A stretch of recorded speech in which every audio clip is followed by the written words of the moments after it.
So we got a bit of the Attitude Era at the start of 2026. We got a really intense promo exchange, and we got a major title change that might have been caused by a Danhausen curse. Welcome to Silo Voice Wrestling on YouTube and the Silo Voice Wrestling podcast, wherever you get your podcasts. I'm Jason C. McLean, and these are my assorted thoughts on the March 2nd, 2026 WWE Raw from Indianapolis, Indiana, with all the fallout from Elimination Chamber 2026.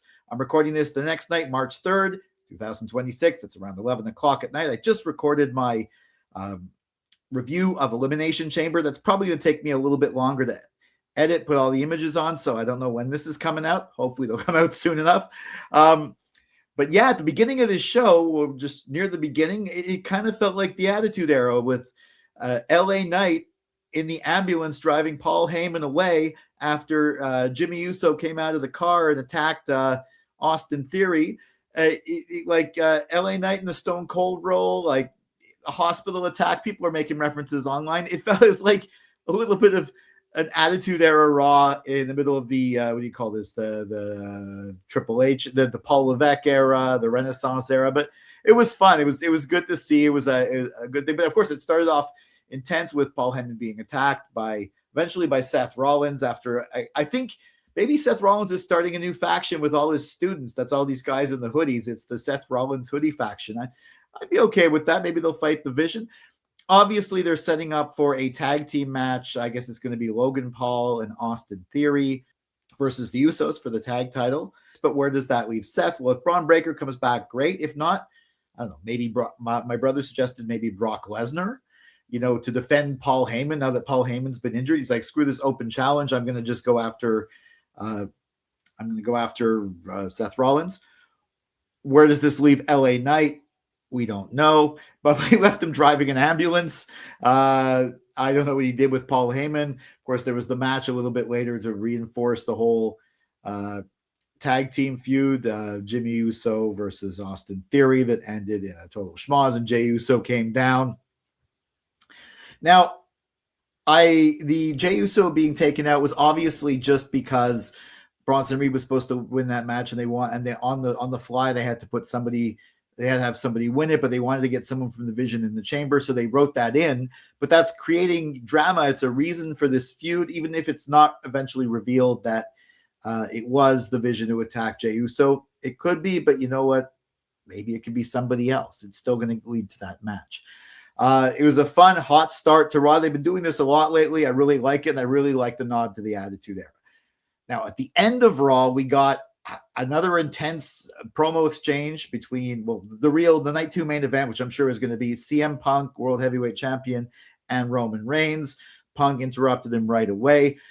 I think Roman got the better side of the stick in that one, but Punk got in this one. The last line about referencing his father, who's passed away, that was going too far. I'm hoping Roman doesn't go and bring up Larry the dog. I don't know, they might do that. But obviously they clear this stuff with each other before it. But Roman was going on about, we're gonna. It seemed believable, almost like we're. He kept saying we're. Maybe he's talking about he's talking about the WWE administration, like he's basically saying behind the scenes guy. We're gonna give you a John Cena retirement tour. Then we're gonna put you in NXT, and all the people you bring up, I'm gonna smash. Honestly, like I didn't think I could be more excited for this match than I was after the last promo. I didn't even think it needed more words, but you know what? It got more words, and I'm even more invested in this match. It feels real. It feels believable. I think Roman's not there next week. I think he's there there's 6 weeks till WrestleMania, 6 Raws, and I think he's going to be on like 5 of them, maybe 4 of them.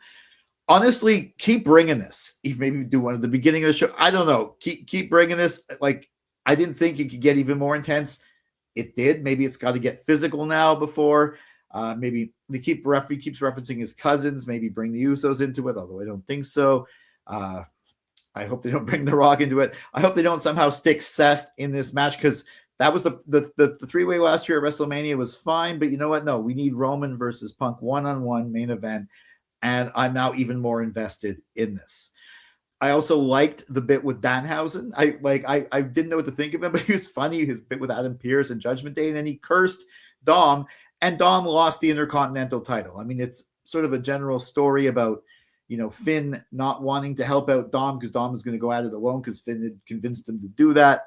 After I heard that curse, I was like, maybe he's losing the title. But I didn't really think they were going to switch the title this close to WrestleMania. Maybe they're going to do Dom versus Finn at Mania without a title. That's a match that can stand on its own. And that's the true test of like a match. If we could have a prime spot at WrestleMania, a singles match without a title involved. Even more for the women, but definitely for the men as well, too. I like Danhausen's bit. Maybe he'll be on SmackDown, too, but I think keep them right. They got R-Truth on SmackDown. They got Danhausen on Raw. Hilarious. I loved it. AJ Lee, I'm very excited about this, and she proved why it was a good idea to put the title on her. Now, she didn't actually say open challenge, and they're not doing an open challenge, but they had a number one contenders match. Maybe they'll have another. She's at least, if she doesn't end up fighting Becky at Mania or maybe in a triple threat or something like that, she has the chance to lose it if she has like at least one title defense, maybe two before. And if she has two or even three title defenses and she wins those all, that's a run. Even if she loses at Mania.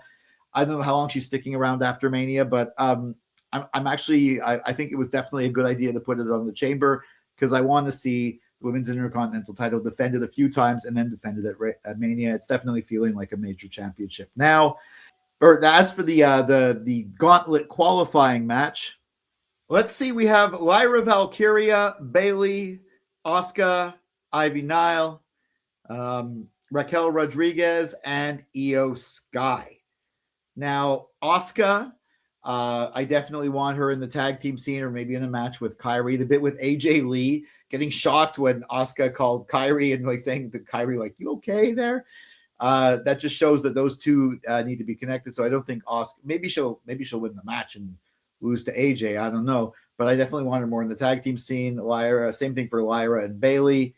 Ivy Nile, I mean, you know what? I mean, she could be even though she's probably the one to ultimately take the pin in this match, she could be the default winner and go on to face, well, actually a lot of people are taking pins in this match. So what am I saying? She might be there to take one of the pins.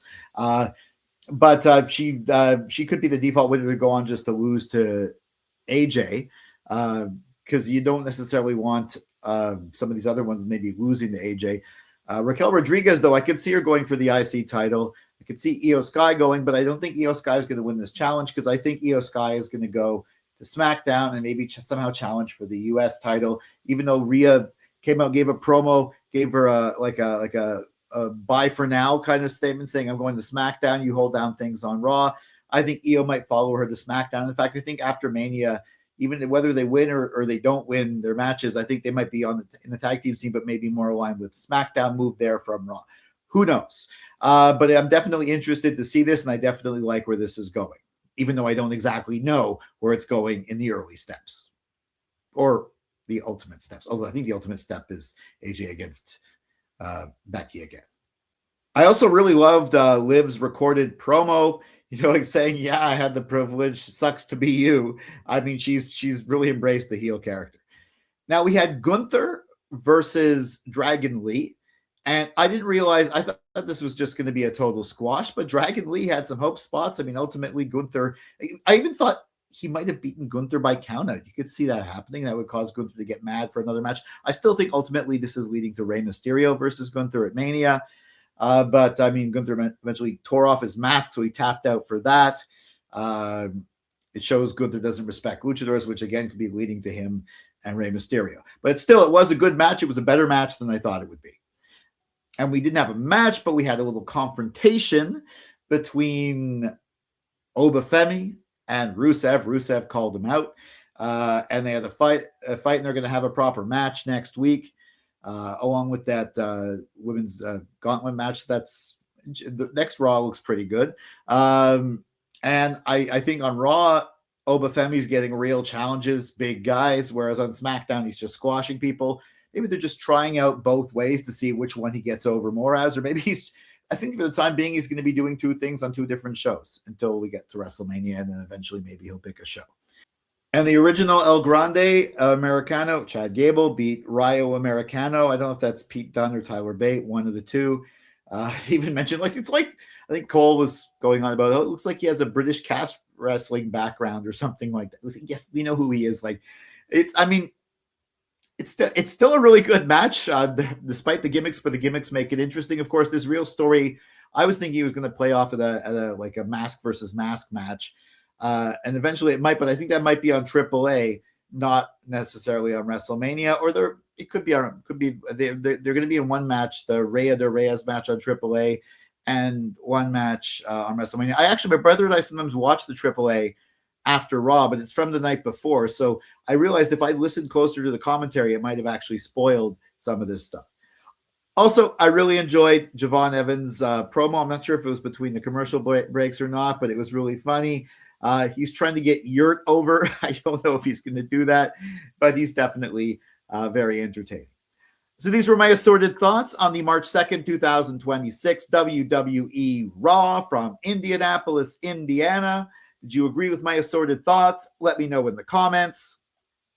Follow at Silo Voice Wrestling on Facebook and Instagram, at Silo Wrestling on X, and me at Jason C. McLean on X and Instagram. Also, jasoncmclean.bsky.social on Bluesky. Make sure you like, share, subscribe, ring that bell for notifications to get all my wrestling hot takes, cold takes, simmering takes, wrestling opinion pieces, WWE Premium Live Event prediction and review videos, and assorted thoughts on SmackDown and Raw.